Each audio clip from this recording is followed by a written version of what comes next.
BMW are just about to launch the brand new F71 series, and it would not be a brand new BMW without a hint of controversy. That is because people have been ridiculing this car online for the way that it looks. Some people say it looks like a Fiesta Mark 8, some people say it looks like a Kia.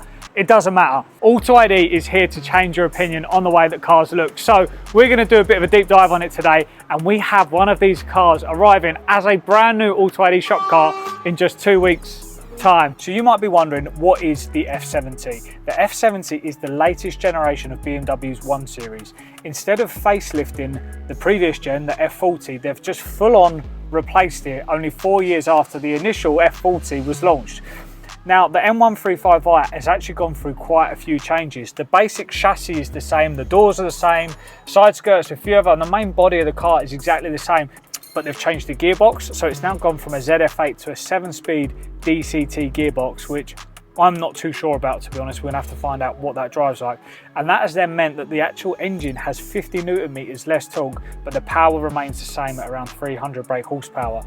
Other changes are more internal, so you've got a whole new interior. It's running iDrive 9 rather than the previous gen iDrive 8, which means you get all this kind of fancy CarPlay stuff, which is a lot better for me who's going to be using the car. And then also on the exterior, again, you've got all new front bumpers, rear bumpers, headlights, brake lights, etc. So it is a full-blown revamp. As you can see, this car looks 10 out of 10 on the interior, and for a 1 Series, which is their entry-level product, this now looks like a mini 3 Series inside. That being said, the exterior probably needs a bit of work. We've got front and rear bumpers changed and a load of other things, and I think it's going to need the AUTOID touch. Let's get upstairs and show you what we've been cooking. So this is the new 1 Series. Yep. Before we dive in, like, have you got any immediate thoughts and feelings on the car? Like, do you like it? You know what? The G90, because we see both of these cars at Goodwood, didn't we? Yeah. I see the G90, I hated it. I don't know why, it just looked like a big, bulky, beefy thing. And I see this, and I don't know why I like it. I prefer that to the F40. I understand the lights. I can see people's comparisons, but I think I like it. My immediate reaction, to be honest with you, the first thing when I see this car, I didn't like it, hated it. I hated the front, I didn't understand it, I thought it's got no design language. I've now softened. Mad. And I do quite like it. The rear still offends me a little bit. I don't understand this sort of big cutout here. You can sort of see there. I'm not keen on that. The lights as well, I don't understand why they've got this indentation there. Let's talk about the interior. We just mentioned that interior is 10 out of 10. Tip top. That's the best like hatchback interior you're going to get. It's quite heavily designed, like there's loads going on, but for a car like this, it is like a fun and sort of funky car. That's kind of how they are. Good events. Yeah. And then with the M Sport Pro pack, you get these seats, like the upgraded seats, and they're 10 out of 10. They're very nice. Absolutely lovely. I'm quite a fan of these wheel designs, actually. I know that for like a standard wheel, I think they're quite nice. 5-spoke, 5 twin spoke. Let's have a little look, flick through these photos. I don't like them wheels. You don't like them? No. I think for a standard wheel, though. For a standard wheel, like, I agree. I'm never ever going to keep them wheels on my car. No, that's true. But as a standard wheel at a factory, not too bad. You know what I just noticed? The rear lights have been mirrored front and rear. So they've, the front lights have got them. Yeah. And then you've got quad tailpipes. Sorry, no. I'm not a fan. Yeah, you hate them, don't you? Yeah, I don't like quad tips.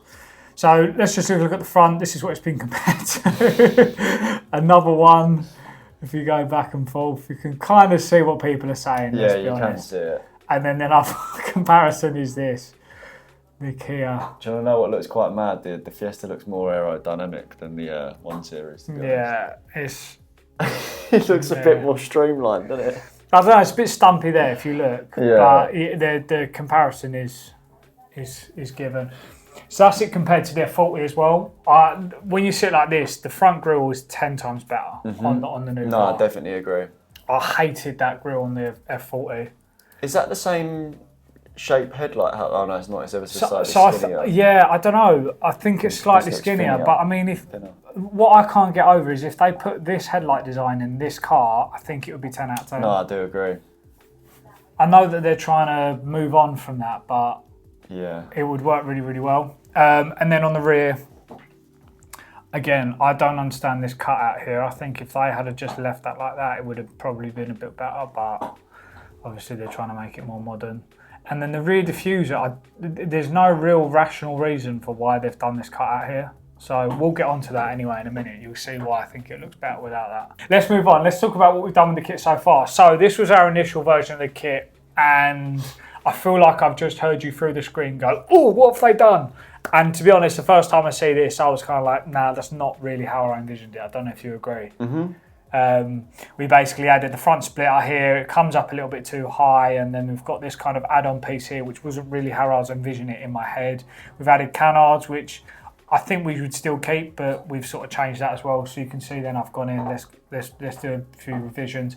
Just to note, by the way, a bit later on today, we're going to be catching up with Sammy, and we're actually going to show this in a kind of full 3D environment. So you're going to get a bit more visualization for how this looks. But just for now, just give you some context, this is to show our development path. Then this is the change we've made so far. So you can see I've kind of got rid of this overhang. We've made this bit here. The front splitter, we've reduced the height of this winglet down to this level. So it's actually in line with the side skirt. Do you want to quickly just explain to them why we've gone for a very aggressive design on this car? Yeah, I think, well, we sat down as a team before and sort of, you would have seen the work we've done on the G90, you've seen the work we've done on the G87 M2 as well, and we always try to keep stuff quite... OEM plus, I'd say. Yeah, and I think that's quite a bit of a buzzword now in our industry, like OEM plus this, OEM plus that. But I think, generally speaking, our design philosophy is kind of aggressive but restrained, if that makes sense. So, like, we want to make it feel like the intent of the car. We want it to match the intent and the audience of the car. So the M2 was very like tracky. The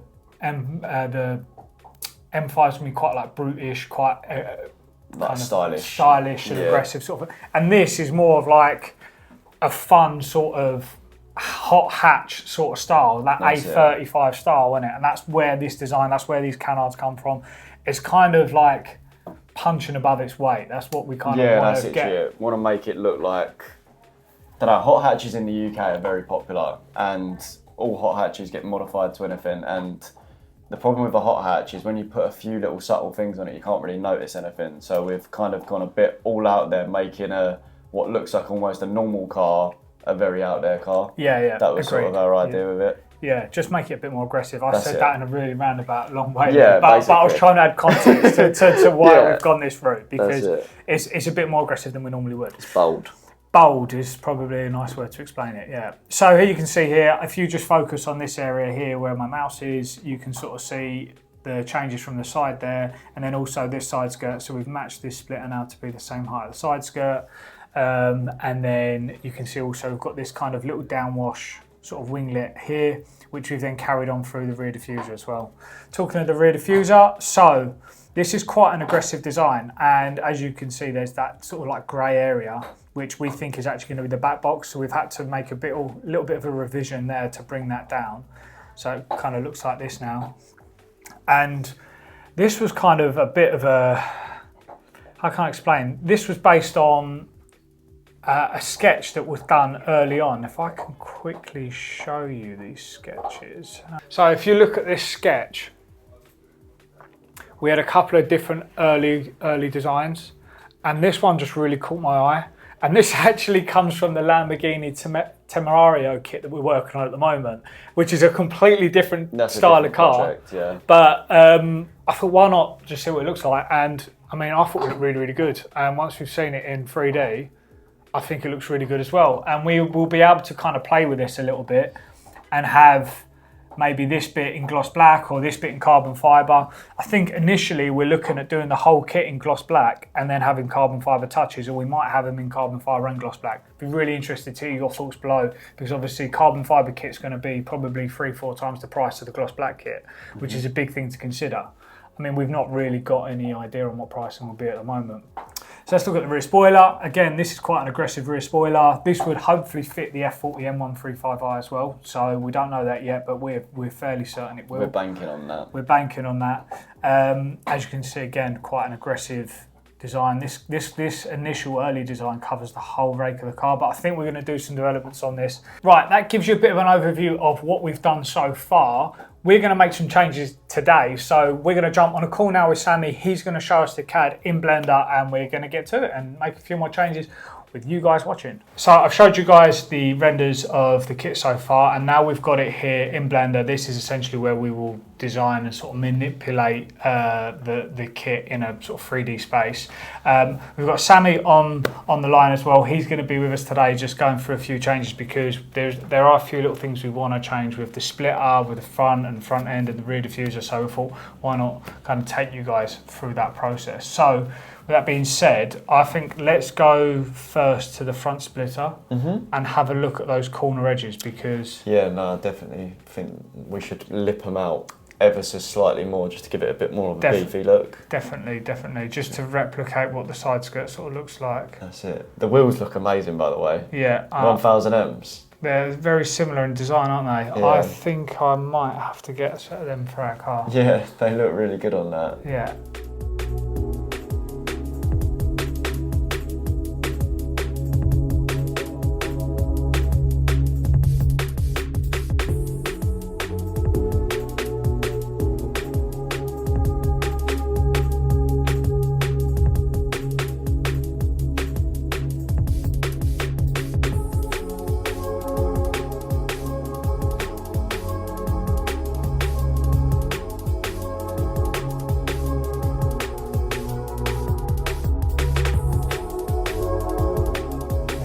That looks a lot better now. That is clean. So Sam was saying to me, we basically need to make this splitter a 2-piece or a 3-piece because of the cost of shipping and building it. Could we maybe look at a smart or clever design in maybe splitting it in the middle the same way that the G90M performance splitter does?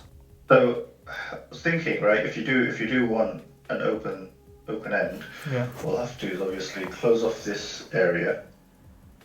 This is very rough, by the way.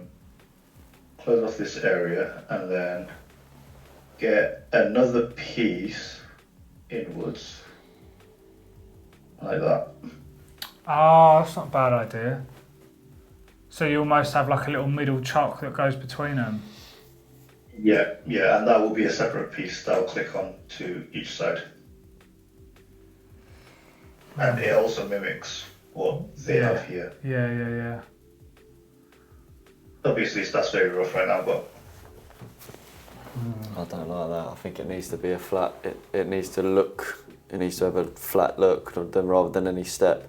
And if that chock that you could put in lines up almost, would you be able to, okay. Would you be able to get the chock to go in that, so you still have that maybe slightly canted down bit, but then the chock lines up with the main centre line of the splitter, so it still looks like a completely rounded, perfect splitter. Yeah, that's not a bad idea. That doesn't look as... That looks a little better. Yeah. So almost actually, so what you do is if you go back to the original splitter, you make it the same, but you just split that little chuck basically. So that chuck will just piece in. Yeah. So what would Second. That would almost bolt up between two. You'd have this side, that side, and you'd have that to bolt up. Yeah, the way maybe you do it is either like push rivets or I don't know what the mechanism would be, but you would essentially put that in the middle and then you would screw through all the way through it to the other side and kind of secure them together in some way, shape or form.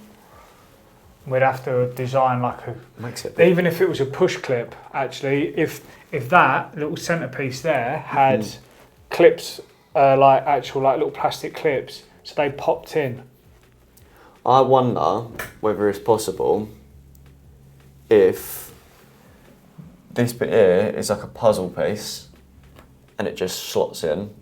So you make it slotted, so that bit just slots through the middle, and then you have the push clips, because I'm worried if you're just relying on fitment from push clips or bolts or anything like that to try and line that little thing up to get it perfect, it almost needs to be locked in a position without any securing bolts. Yeah, it's like a pigeon thing, whatever you call them.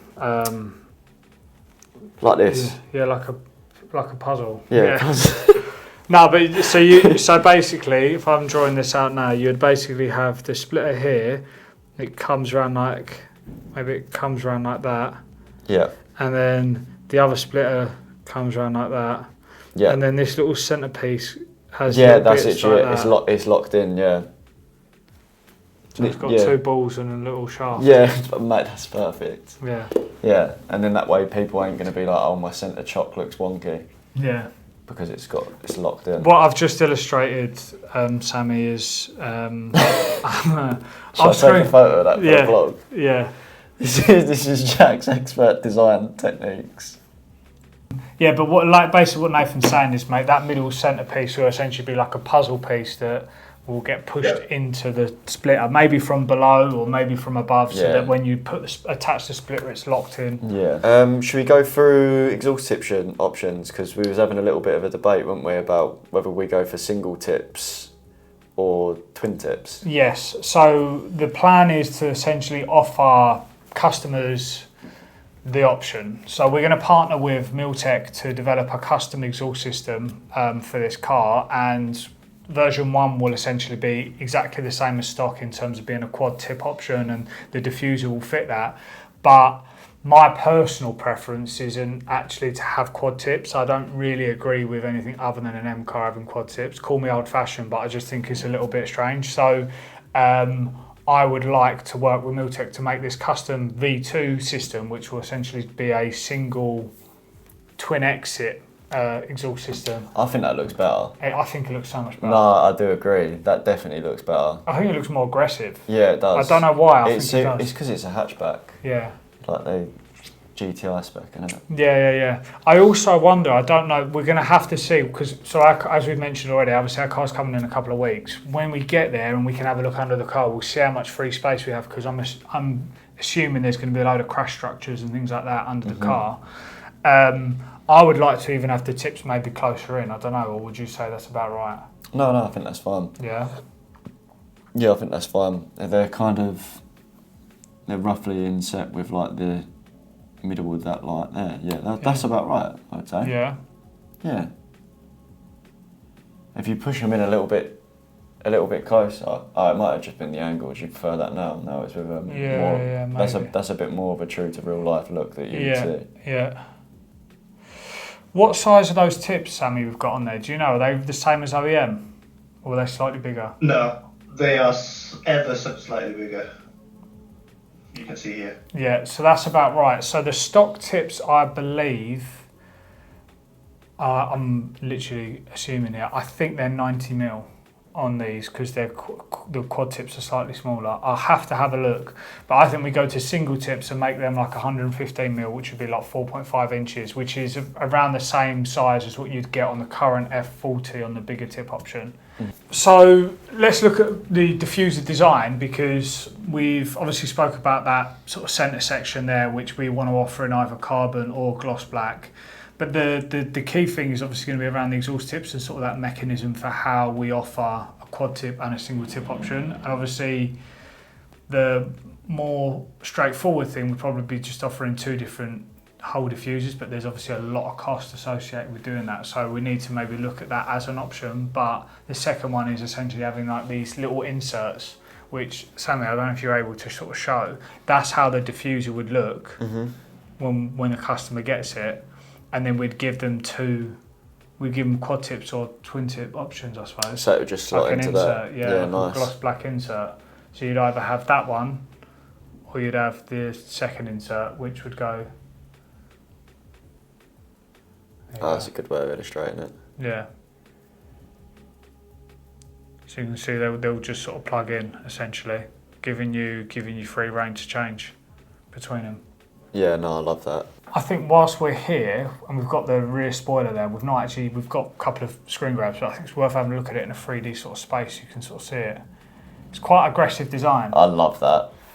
I think this is going to also fit. I'm fairly confident it's going to fit the F40 as well. A direct replacement obviously would be nicer, because we do a lot even with loads of people always want that A45 style one, don't they? Sammy, do you reckon you could quickly render that as a replacement? Like if you just remove that, if you can just remove that stock spoiler and just bring that down. Yeah, so essentially I'll just have to create a lip here. I do agree that it'll look better as a replacement, rather than it gives me more of a design freedom. If you, so I'll just have to add a few more vertices and surfacing on that. Okay, all right, yeah. Well, so maybe I can let you come back to that. Maybe if we update this video, if Sammy's able to do that separately, if it's going to take you a while, will that take you? Can you do that quickly now, or will it be a bit more of a bigger job? I think I can do it now. Okay, let's give it a go. See you in a minute. Yeah, let's give it a go.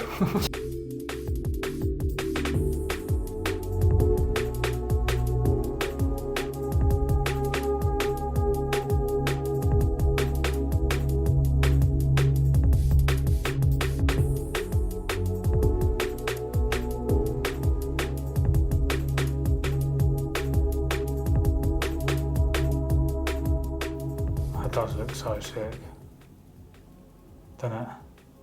It is big. I feel like it needs vents in it though. Vents? Yeah. What do you mean vents?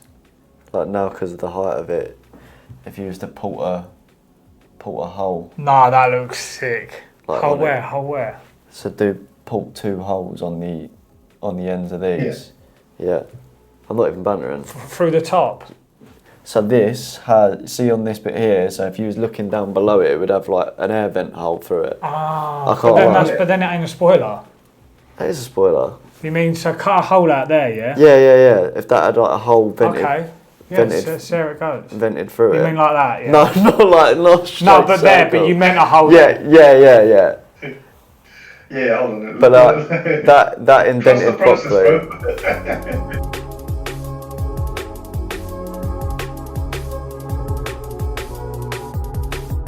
No, that does look sick, to be fair. And then you could mould like the lines coming down into it.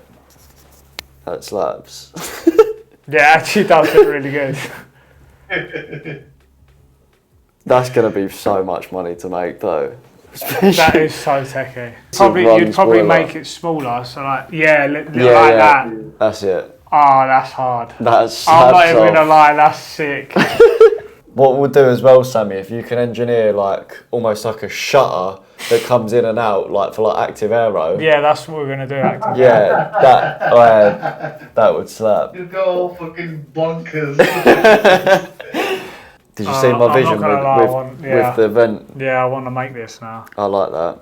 The next step of this now is to get the car in our hands, because as we said, we're going to have it in a couple of weeks' time. We're going to do a full assessment of the car, and then the next thing will be the actual engineering, design and development. So it's going to taking our own shop car, 3D scanning it, really understanding the technicalities behind this, and we're going to take the work that we're doing here with Sammy, and we're going to do CFD testing, and we're going to show the process again from start to finish, same way we did with the G87, and we're going to do with the G90, just so you guys can really understand how much is involved in kind of making these kits. Yeah, it's not a 2-minute job, I'm going to be honest. No, and there's so much back and forth, and it's the amount of time we spend not wasted, but like going through ideas like this that people never even see.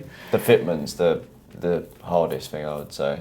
Making the parts actually fit properly. Yeah, that looks clean though, doesn't it? Yeah, that looks unreal. Yeah, it looks wicked. Yeah, we'll come back to that. Obviously, we've got a couple of other ideas for what that spoiler could look like as well. We've designed it as a full replacement piece, but in reality, that might not be the case. The route to go down. Yeah.